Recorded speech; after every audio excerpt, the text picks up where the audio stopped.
I feel like we have bigger things to focus on than the surface level talk behind sexual preferences and genders that other communities can have. Yeah, they can afford that. Yeah, we can't. We're still systemically behind economically. Because to your point, there's a higher level of conversation that requires us, even in that, to approach it in a different type of way. Yeah. The reason why that conversation or those types of conversations to me becomes so toxic is all in how we approach it. Yeah. You know what I mean?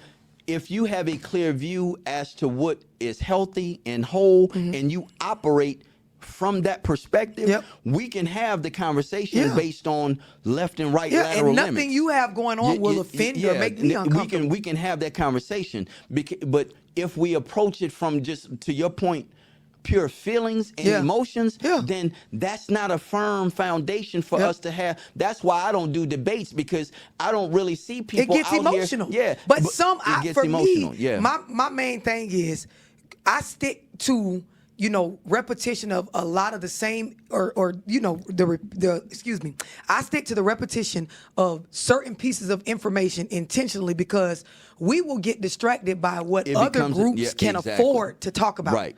So other cultures that they are not in the bottom percent of math and reading with their children, they can afford to sit up and have debates, even if they don't come up with no resolve for what they debate. They already got certain shit they winning in. We down in too many areas, bro, to be sitting up here going back and forth about to be certain stuck shit. On that right there. We don't to the exclusion of everything else that we know is destroying us. I agree. Yep, I've even said, when we start talking about, even because people have asked me, come and talk about cosmetic surgery, or come and talk about sex change, gender change surgeries and stuff.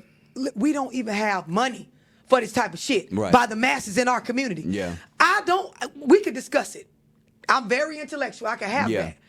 My people don't got money. For me, we don't even have money if you could prove to me that it will move the needle. Right. We don't have funds to get past our basic needs. Right. Let alone just. So while we're skipping over all of these 50 other things that are higher priority that definitely has an effect on our quality of life,